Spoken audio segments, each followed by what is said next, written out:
Bonsoir à tous. Avec du retard, nous sommes ensemble pour notre émission politique. Ce soir, je reçois sur le plateau Patrick Gobe de Gosier Plus. Patrick Gobe qui est le président de Gosier Plus. Nous verrons un petit peu, Gosier Plus, ce que c'est exactement. Et puis, bien sûr, nous parlerons des prochaines élections municipales de 2020. Patrick Gobe, bonsoir et merci d'être avec nous. C'est moi qui vous remercie et bonsoir à vous. Voilà, donc vous avez un parcours politique, on va dire, de longue date, puisqu'en 2008, vous étiez conseiller régional, vous Absolument. étiez donc à ce moment-là, on va dire aussi à la tête du nouveau centre, Oui. Vous étiez à Objectif Guadeloupe. Aussi, on vous connaît aux côtés de Lucette Michaud-Chevry. Est-ce qu'aujourd'hui, on peut dire que vous êtes un homme de droite? Alors, tout en reconnaissant le parcours dont vous venez de parler et avec une certaine satisfaction d'avoir côtoyé une femme ayant eu des responsabilités importantes, donc ayant agi pour la Guadeloupe, je dirais que je suis avant tout un libéral, puisque je suis chef d'entreprise, puisque les terminologies n'ont pas tellement de sens actuellement. Donc, un libéral et un réformateur. Donc, sous cet angle-là, je vais l'accepter. Mais être un homme de droite, comme être un homme de gauche, ça a pris tellement de connotations parfois désagréables qu'il vaut mieux évacuer cette connotation et rester à cette réalité d'aujourd'hui, c'est-à-dire je me considère véritablement comme un réformateur et comme un humaniste dans un esprit libéral. Alors n'est-ce pas quand même faire offense à tous ces grands hommes politiques qui ont porté des valeurs de droite mais aussi des valeurs de gauche? En disant maintenant ça n'a plus de sens, ça ne veut plus rien dire, la droite, ça ne veut plus rien dire, la gauche. J'ai plus tendance à vouloir dire que les choses évoluent, le contexte dans lequel nous sommes évolue, les raisons pour lesquelles on se détermine d'être une famille politique évoluent. Il est important, à mon sens, d'être fidèle à sa famille politique et à travers la trajectoire dont vous avez parlé me concernant, vous constatez que je suis toujours dans la même famille, libérale, de droite, mais je reste dans ma famille politique. Ça, c'est important puisqu'il y a un certain nombre de valeurs qu'il faille défendre. Cependant, la réalité d'aujourd'hui n'est pas la réalité d'hier. Je prends un exemple. Quand Paul Valentino parle de la départementalisation en 1946, qui est un éminent socialiste, nous ne sommes plus dans le même contexte socialiste aujourd'hui, puisque les socialistes aujourd'hui ont adopté ce qu'on appelle la liberté d'entreprendre, pour ne pas dire la mondialisation. Donc les paramètres ayant changé, bien entendu, le positionnement, tout en étant fidèle à sa famille politique, subit ce positionnement, l'évolution, et ça me paraît tout à fait normal. Mais l'essentiel pour moi, c'est à la fois la notion de loyauté, la notion de fidélité et de respect de ses convictions. Et je reste persuadé. Pour vous, ce sont les valeurs actuelles? Oui. Respect, oui, tout à fait. Conviction. Respect, conviction. Est-ce qu'il n'y a pas une perte de conviction? Alors, oui, mais ce n'est pas parce qu'il y a une perte de conviction qu'on doit se perdre soi-même. La notion de loyauté, de respect, me semble être des fondamentaux quand on a à la fois une ambition politique et une volonté de faire participer au cheminement politique sur lequel on veut se positionner. Alors, lorsqu'un homme politique dit « je suis loyal » ou « je porte des valeurs de loyauté », qu'entend-il par là? Un homme politique qui dit porter des valeurs de loyauté, dit porter des valeurs de loyauté par rapport à ses idées, bien entendu. Et ces idées, ce sont les idées qu'on a envie de défendre, mais il me semble avoir des convictions ne veut pas dire être obtus. J'entends par là être opposé à tout. Ça fait partie, il me semble. Quand nous avons des convictions, nous sommes plus ouverts intellectuellement, car à partir des convictions, nous sommes capables d'échanger avec les autres. Donc ça me semble important. Mais aujourd'hui, de par, comment vous dire, ce qu'on appelle la défiance de la population vis-à-vis des hommes politiques, nous le vivons quotidiennement, il me semble justement qu'il faille revenir à ces fondamentaux, c'est-à-dire la notion d'appartenance politique, la notion de défendre ses idées, la notion de défendre ses convictions, cependant dans le respect des idées des autres et des convictions des autres. Redonner ces lettres de noblesse aux partis politiques?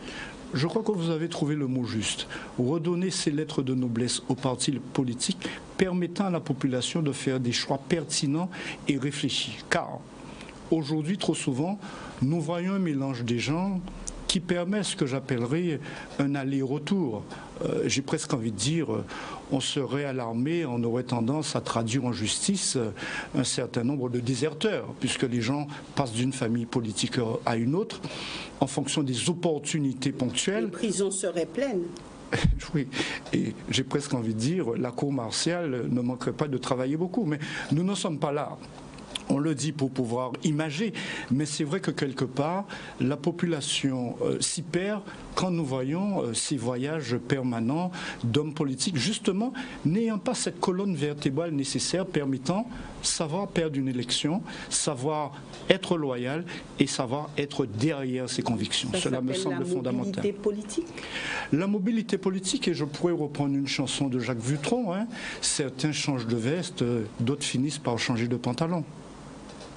Et vous, avez-vous changé de veste ou de pantalon ? Puisque vous m'avez considéré comme un homme de droite et un homme libéral, si je suis attaché à mes convictions, j'aurai quand même du mal à changer de pantalon, de chemise. Vous avez gardé la veste et le pantalon ? J'ai tout gardé puisque ça me convient. Vous êtes le président de Gosier Plus depuis une quinzaine d'années.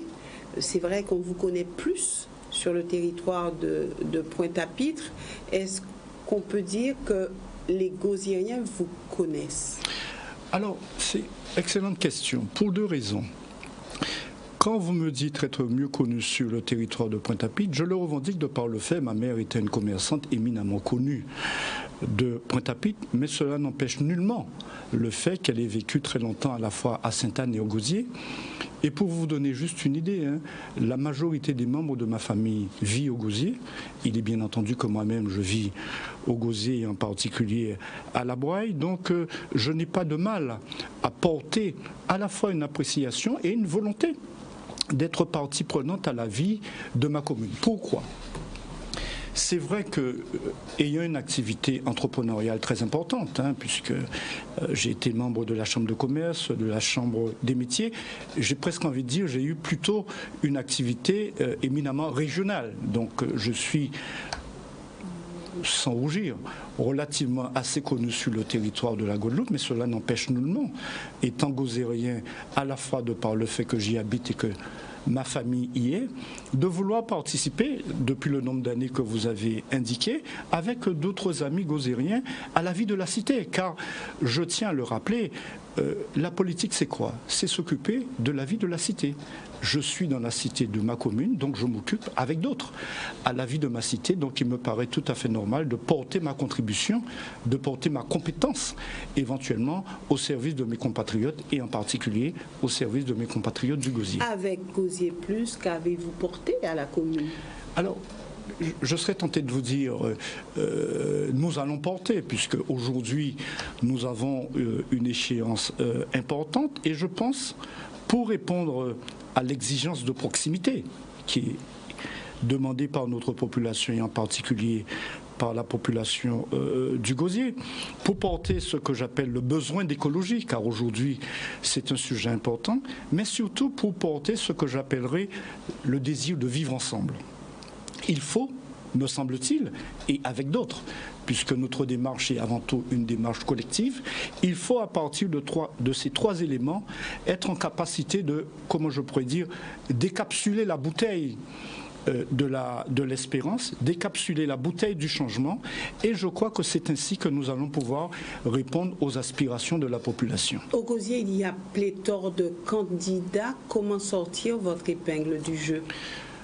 Nous n'avons pas, je voyais bien, je dis nous n'avons pas sorti notre épingle du jeu, nous avons proposé un certain nombre de réponses aux questions de nos compatriotes. Je crois que c'est ce qui est important. Donc quand on dit pléthore de candidats, je suis tenté de dire que cela fait vivre la démocratie. Cependant, la population aura à choisir ceux et celles qui sont incapables de répondre à leurs besoins immédiats. Car aujourd'hui, il y a une exigence, je dis bien, hein, une exigence à répondre aux besoins de la population. Pourquoi? Quand vous rencontrez vos compatriotes, qu'est-ce qu'ils vous disent? Gob, ça nous bizarre, ces transports en commun, Ça nous besoin, c'est de l'eau à Casanon. Ça nous besoin, c'est Timoun, nous qu'à manger bien à la cantine. Ça nous besoin, son environnement normal. Mais ils le disent à tous les candidats. Non, mais attention, attention. Je continue mon propos pour vous dire, quand nos amis et nos compatriotes du Gosier le disent, à Gosier Plus, nous disons, nous avons un répertoire de réponses par rapport à cela. Et c'est ça qui est important. Quand nos compatriotes nous disent, j'étais dernièrement à Poussette, soyez d'accord avec moi, il est anormal qu'à l'école de Poussette, les enfants ne puissent pas avoir accès à l'école tout simplement parce qu'il a plu et que vous avez une eau dormante depuis de nombreuses années. Et je profite pour la saluer. Quand une femme comme Christiane à Poussette, grâce à elle, les enfants passent par chez elle pour aller à l'école. Il y a plus de 250 enfants à cette école. Nous portons déjà une réponse. Nous ne disons pas nous avons un projet. Nous disons nous avons un certain nombre de réponses qui permettent que dorénavant, si la population nous fait confiance, et elle va nous faire confiance, être en mesure de résoudre cette difficulté. Je prends un autre exemple. Vous allez à Moreau, et vous avez des amis comme Steve qui vous disent « Mais Gob, nous n'avons pas de transport pour aller dans le centre-ville. » Nous disons il faut être en mesure de mettre des navettes à la disposition de la population, à la fois de Moreau, de Grand-Bras, de Margaillard, bref, permettant cette nécessaire circulation entre... Il y a des bus qui passent. Si vous avez des personnes de ces quartiers qui vous le disent, je m'aventure à penser que ces personnes ont raison. Donc je me répète, Steve Amoro vous dit nous n'avons pas de navette et il n'y a pas de navette qui passe desservant les quartiers avec le centre-ville. J'ai tendance à les croire et je dis il faut que nous soyons en mesure de porter cette réponse. Alors je prends, oui, si vous permettez, deuxième exemple. Troisième exemple. Quand vos compatriotes vous disent mais ça nous besoin, c'est un environnement favorable, comment pouvez-vous accepter qu'en certains lieux, pardonnez-moi, quand vous avez une carcasse de voiture à l'entrée de Poussette donnant accès à Montauban, vous êtes en train de vous poser la question, pardonnez-moi, nous sommes une ville balnéaire ou nous ne le sommes pas. Donc il y a des réponses que nous sommes en mesure d'apporter à la population par rapport à ces problématiques. Et encore une fois, la politique, c'est de répondre aux besoins de la population et non pas partir dans des discours beaucoup trop importants. Dernier exemple, et j'en aurais terminé. Je prends l'exemple des crèches, par exemple. Est-ce que vous savez, il y a presque de 7000 familles monoparentales sur notre territoire. Vous savez le nombre de crèches dans notre commune ? Pas suffisamment nombreuses. Là, si nous disons, nous sommes en mesure de mettre à disposition de la population, si nous sommes en responsabilité, les structures nécessaires permettant de pouvoir répondre aux besoins de cette population. Donc vous voyez, nous ne sommes pas dans l'incantation, nous sommes dans l'opérationnalité, nous sommes des acteurs de ce que nous allons mettre en place pour la population. Nous aurons l'occasion d'y revenir ultérieurement et j'aimerais continuer sur ce propos en disant qu'il y a pléthore de candidats. Y a-t-il une nécessité de faire des alliances? Y a-t-il une nécessité de vous mettre ensemble? Alors, il y a un élément important puisque vous insistez sur la notion pléthorique de candidats. C'est vrai que ça peut interpeller, je pense que c'était le sens de votre question, en me disant comment se fait-il que 5 adjoints au maire se présentent à l'élection municipale alors que ces personnes depuis... J'avais élargi, puisqu'il n'y a pas que les adjoints au maire, il y a aujourd'hui plus de 10 candidats, voire 14 et peut-être plus. Alors, si vous le permettez, je vais donc insister sur les 5 candidats de la majorité qui se présentent à l'élection municipale, parce que tout simplement, avec un tel chiffre, ça interpelle, puisque comment peut-on comprendre que des hommes et des femmes ayant mené la même politique depuis une trentaine d'années considèrent qu'il faille avoir une telle différence. Donc ça, je peux être d'accord avec vous, cet aspect pléthorique peut s'appliquer sans difficulté aux candidats de la majorité. Toutefois, il n'est pas anormal que des hommes et des femmes, dans une dynamique collective, considèrent que ces personnes ont le droit de faire des propositions à la population et de pouvoir prétendre avoir les responsabilités nécessaires. Donc pour moi, sous cet aspect-là, cela ne me gêne nullement. Toutefois, la population aura l'opportunité, l'occasion de faire le choix le plus pertinent qui puisse correspondre à ses besoins en sachant, et c'est important de le dire, qu'aujourd'hui nous devons gérer de l'urgence. Il est vrai qu'il ne faut pas qu'il y ait trop de candidats fantaisistes, mais il faut que nous puissions aller à l'essentiel et le choix se fera, à mon sens, assez facilement. Certains gauziériens taxent les différents candidats de rêveurs de pouvoir. Est-ce que vous vous reconnaissez là-dedans? Rêveur de pouvoir, non, pas du tout. Pour quelle raison? Puisque je viens de vous définir un certain nombre d'actions et mettre des transports à la disposition de la population, ce n'est pas un rêve.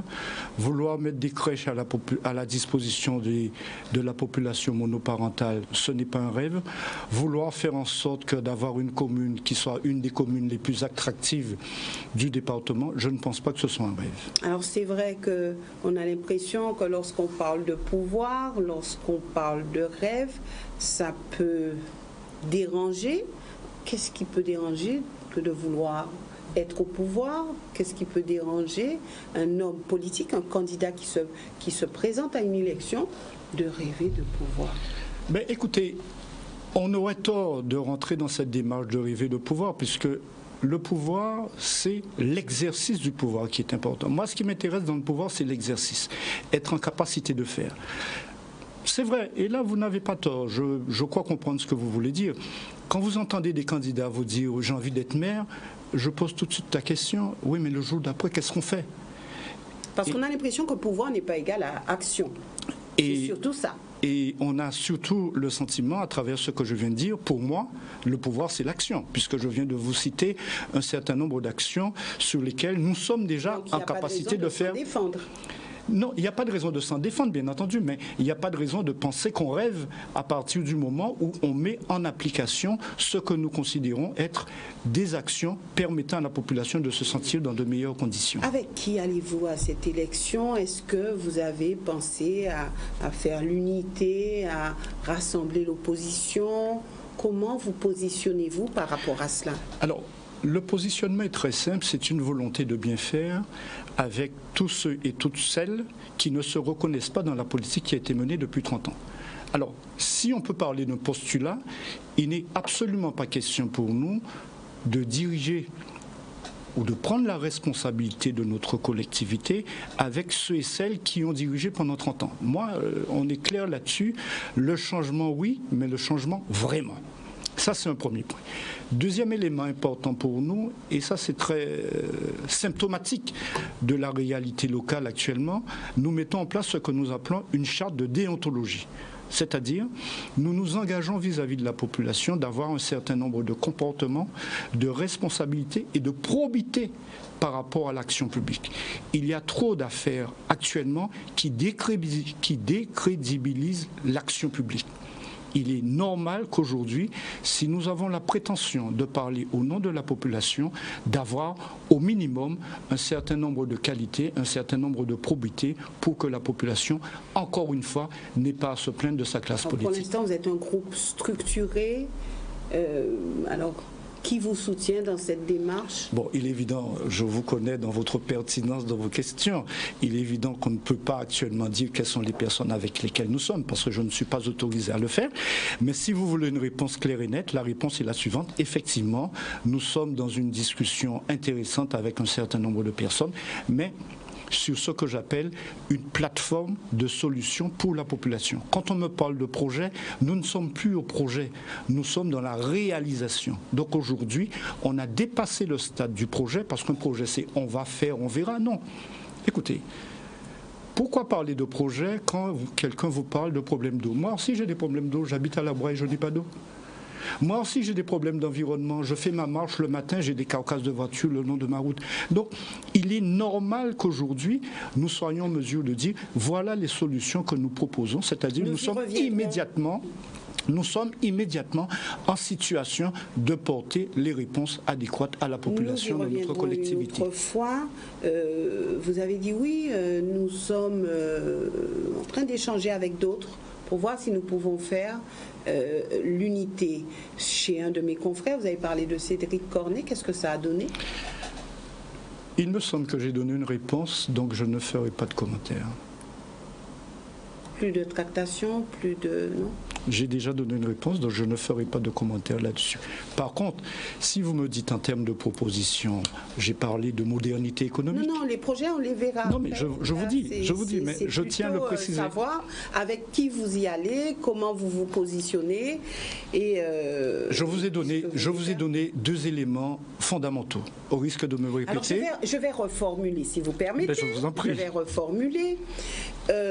Pensez-vous que ça soit une bonne idée que d'y aller avec Cédric Cornet? Alors, ma réponse est simple. Premier élément, je vous ai dit, il faut que nous ayons ce qu'on appelle une charte déontologique. La charte déontologique est suffisamment claire. Premier élément. Donc, c'est une réponse que je vous donne. Deuxième élément, il faut que nous soyons d'accord sur une plateforme de réponse aux problèmes de notre population. Il me semble, sur ces 2 éléments fondamentaux, il y a suffisamment d'éclairage vous permettant de savoir quelles sont les personnes qui seraient susceptibles d'être des nôtres. Mais c'est vrai qu'on a tendance à prêter aux riches, parce qu'on nous prête énormément de choses, mais je suis clair, et nous sommes clairs, puisque nous sommes un collectif, sur ces 2 éléments fondamentaux. Par conséquent, j'insiste fortement, toutes les personnes qui sont amenées à être partie prenante de cette équipe doivent répondre clairement à ces 2 éléments fondamentaux. Oui, mais à une élection, et vous le savez, vous êtes en politique depuis très longtemps, on a besoin de compter ses voix, et puis on regarde un petit peu du côté de ceux qui peuvent vous emmener des voix. Alors Cédric Cornet, c'est quand même celui qui a été, on va dire, le plus véhément, mais surtout celui qui a pu porter à son nom un maximum de voix au gosier. Alors est-ce que c'est peut-être pas la bonne personne ou celle qui peut vous aider à être élu en 2020? Alors, je vous laisse le qualificatif sur la personne. Je reprends mon propos. Puisque vous parlez... Je parle de voix. Je vais vous faire un exercice sur les voix. En 2014, il y avait près de 19 000 inscrits à la commune du Gosier. D'accord? Il y a près de 51% d'abstention. Le maire actuel a été élu avec 27% des inscrits, c'est-à-dire avec moins de 3 Gosiériens sur 10. Pardonnez-moi, vous voyez la marge qui nous reste pour pouvoir conquérir tout le reste de cette population d'inscrits. Donc, permettez-moi de partir avec d'autres à la conquête de cette population qui s'abstient, à la conquête de cette population qui a voté blanc ou nul, près de 800 votes blancs ou nuls. Il me semble, si nous sommes en capacité de répondre aux aspirations de la population, si nous sommes en capacité d'avoir un programme qui correspond à l'espérance de cette population, écoutez-moi, la différence se fera à ce niveau-là. Il y a une éventualité qu'il faut prendre en compte. Jacques Gillot pourrait se présenter à cette élection. C'est ce qui, de toute façon, circule, non pas seulement dans les couloirs, mais circule au Gosier. Quelles sont les chances réelles des autres candidats si Jacques Gillot se présente? Est-ce que vous pensez que même si Jacques Gillot y va, que vous avez toutes les chances de réussir et de remporter cette élection? Alors, puisque vous êtes dans l'exercice des hypothèses, donc on va rester dans cette hypothèse, en vous disant d'abord, M. Jacques Gillot, que je connais, est un homme intelligent. Je lui reconnais cette qualité, est un homme averti et un fin analyste politique. Toutefois, s'il a l'ambition de se présenter, c'est que quelque part, les 5 autres ont fait preuve de non-compétitivité, ce qui n'est pas une bonne nouvelle pour les 5 autres. Je me mets dans votre hypothèse, parce que s'il le fait, c'est une manière de mettre de l'ordre dans la maison. On peut rester dans cette hypothèse de travail. Il est vrai que c'est un politique de qualité, compétent, coriace. Ben, il aura en face de lui un homme politique compétent, coriace et efficace. Oui. Oui. Je pense que ma réponse est claire. Simplement. Alors, Jacques Gillot a été quand même président du conseil départemental. Il a été maire pendant de nombreuses années au niveau du Gosier. Face à ça, que mettez-vous? au-delà de la compétence. Que mettez-vous? Est-ce que vous pouvez vous savez, il y a un élément. L'expérience. Oui, l'expérience. De la gestion politique. Je suis en capacité de répondre à toutes les questions de gestion, de fiscalité et d'impôts que vous pourriez me poser. Je crois que c'est cela. Et n'oubliez, il y a un élément important. N'oubliez jamais les électeurs. Ce sont les électeurs qui font le choix. Et les électeurs se basent sur quoi? Sur ce que vous leur proposez. Voyez? Sur l'espérance que vous mettez dans le travail que vous allez faire. Et je crois qu'aujourd'hui, nous sommes en mesure de dire cette population a véritablement besoin de changement, mais de changement véritable. Et pour obtenir ce changement, il leur faut à la fois des hommes et des femmes totalement nouveaux, n'ayant absolument pas participé, et là je suis clair là-dessus, n'ayant absolument pas participé à la gestion de cette commune depuis 30 ans, en leur disant, voilà ce que nous sommes en capacité de faire immédiatement pour vous. Et je fais confiance à l'intelligence de la population. Je fais confiance à la volonté de changement de cette population. Mais la population croit-elle encore à l'immédiateté? La population croit à l'immédiateté parce qu'elle est dans la misère sociale aujourd'hui. Aujourd'hui, les gens vous parlent d'emploi, les gens vous parlent d'environnement, les gens vous parlent de logement, les gens vous parlent de manque d'eau dans le robinet. C'est ça, la réalité. Alors, et c'est cette réalité qui vous ont précédé n'ont pas réussi. Ah mais j'ai presque envie de dire, ils ont tout essayé sauf ce qui marche. Et nous allons faire ce qui va marcher. Parce que, je prends l'exemple de l'eau, effectivement, je n'ai pas l'expérience, je n'y étais pas. Donc, essayez d'identifier quels sont, et la population le dit tous les jours, il y avait des hommes et des femmes en capacité de résoudre ce problème. Et aujourd'hui, on entend que tout a été fait, sauf ce dont la population a besoin. Comment pouvez-vous comprendre qu'aujourd'hui, on parle de la CTAP, du syndicat unique, lisez le rapport de l'audit sur l'eau qui a été fait par l'inspection générale des finances qui vous dit résoudre ce problème-là, c'est au moins 100 milliards d'euros. Parce que là, on est en train de tourner 71, 100 milliards d'euros. Et ces mêmes inspecteurs écrivent très clairement, nous n'arrivons pas à comprendre cette population guadeloupéenne parce qu'elle est particulièrement sage par rapport à la misère dans laquelle elle est mise par une mauvaise gestion. Est-ce que ce soir, vous êtes en train de dire aux Gauziériens, si je suis élu, vous aurez de l'eau dans vos robinets? Non, non, ce serait malhonnête de le dire. Ce serait malhonnête de le dire pour une raison très simple. Puisqu'il faut tout refaire. Vous pensez bien que personne n'est en mesure de tout refaire. Mais par contre, il n'est pas anormal de rappeler aux Gauziériens quels sont ceux qui étaient en responsabilité et qui n'ont pas fait le nécessaire pour que vous ne soyez pas dans cette situation. Je n'ai pas dit que ça allait résoudre le problème, mais au moins ça identifie ceux qui ont été à l'origine du problème. Alors aujourd'hui, on parle du syndicat unique de l'eau sous la férule du préfet, qui, bien entendu, à partir du 1er janvier, voudrait mettre ce syndicat unique. Mais pardonnez-moi, le syndicat unique le 1er janvier, il n'y a pas plus d'eau dans nos robinets à partir du 1er janvier. Donc, même si il n'aura pas plus d'eau. Il n'aura pas plus d'eau dans les robinets. Pardon? Ça, on doit le dire aux Gauziériens? On doit le dire à toute la Guadeloupe, au-delà du Gauzier. À partir du 1er janvier, malgré ou quel que soit le syndicat qui a été mis en place, il n'y aura pas plus d'eau. Vous savez, il reste très peu de juste temps. un mot, il y a plus de 2800 km de canalisation pour l'eau à résoudre. Alors, est-ce qu'on peut s'attendre à avoir des programmes réalistes, véridiques, pour ces prochaines élections de 2020? Une chose est certaine, et nous nous engageons là-dessus, les collectivités ne peuvent plus créer d'emplois. Ce sont les entreprises qui peuvent créer des emplois. Donc nous nous donnons les moyens, étant moi-même chef d'entreprise, de faire en sorte d'attirer les entreprises sur notre territoire pour pouvoir donner de l'emploi à nos compatriotes. Je prends un exemple très simple. Le tourisme vert. On a des possibilités de créer un tourisme. Vous savez que le Gauzier, c'est 90% les grands fonds. La moitié du territoire, ce sont des zones boisées, ce qui fait qu'il y a une opportunité de tourisme vert, puisque nous avons un territoire qui s'y prête. Y a-t-il encore de la place au Gauzier pour d'autres entreprises, pour attirer des entreprises? Énormément pour les auto-entrepreneurs, pour les très petites entreprises. Où mettra-t-on ces entreprises? Mais les entreprises se mettent où elles doivent se mettre, c'est-à-dire sur le territoire, d'où l'action qui peut être menée par la commune pour pouvoir mettre en place ces conditions. Et c'est d'autant plus vrai, ne l'oubliez pas, le plan local d'urbanisme a été cassé par la Cour administrative d'appel de Bordeaux. C'est quoi ? C'est l'aménagement du territoire.